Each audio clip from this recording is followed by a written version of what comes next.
I want to bring in now a panel. Dr. Kelly Powers is a WESTMED Medical Group physician and Stanford University surgeon, along with Dr. Nicole Saphier, radiologist at Memorial Sloan Kettering Cancer Center, and Dr. John Dombrowski. He is an anesthesiologist, pain management specialist, and he works at the Washington Pain Center as their CEO. All accomplished. I want to start with you ladies here in the studio. It's a tough situation, obviously. OxyContin was introduced in 1996. That year, it made $48 million. By 2000, it was $1 billion drug. Obviously, this is a big, giant money-making machine, but there's also a need for pain management. How do we reconcile those? Absolutely. At the end of the day, yes, we have an opioid epidemic, but at the same time, we do have patients who are in pain. So what do we do? Well, there's a lot of conservative treatment modalities. The physical therapies, the yoga, yes, those things do help. They're adjuncts. But then we have injection therapies, too.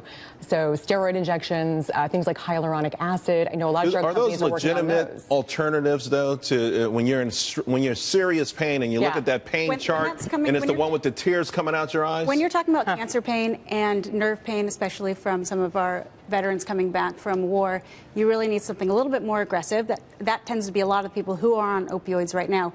Talking about nerve cryoablation or neurolysis, where you're actually cutting off the nerve supply. The innovation is there. We have these treatments. Unfortunately, the biggest obstacle we have right now are getting insurance companies to pay for it, getting the federal government to pay for it. And Mike said it exactly correct. He hit the nail on the head there. The physicians who are overprescribing, there are two forms. There's a nefarious form, but there also is the ignorant form. So, yes, you have to crack down, as President Trump said today, we're going to crack down on those illegally prescribing and getting the kickbacks. But we also need more education. About 7% of medical schools treat addiction medicine during medical school. Not enough. Dr. Dombrowski, what do you see as the central answer here? Obviously, there's several things that go into this, but again, we're talking about pain management. It's a critical thing, particularly as we have an aging population. We've perfected ways of keeping us alive longer, but along with that comes increasing pain as well. Well, that's correct. And the good news is first thing we recognize that we have a problem. And the other physician had it correct. We need to work as a team. And the good news is we have physician anesthesiologists whose specialty is the science of pain and the treatment of that pain. So we have a whole host of medications that have non-addictive potentials and actually have tremendous analgesic or pain-relieving qualities. Other things outside of those injections that were mentioned, there are actually pacemakers for pain that can be placed.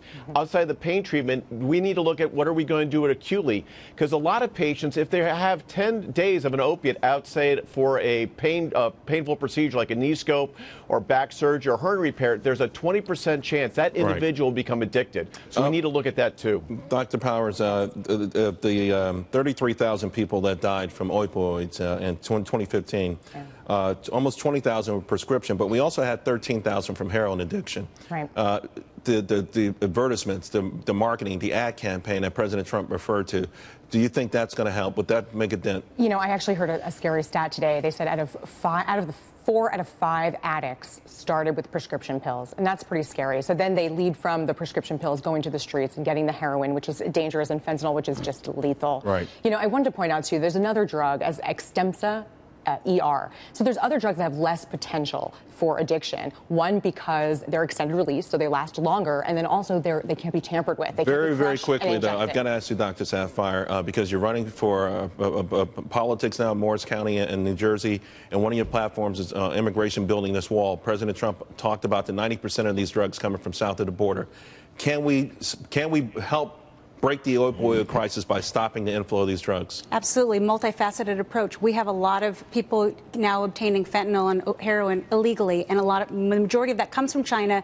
Most of it's sent to Mexico, and that's how it comes into the United States. All right, guys. We need to crack down on that. Very critical topic. I appreciate the expertise from all of you. Thank you very much.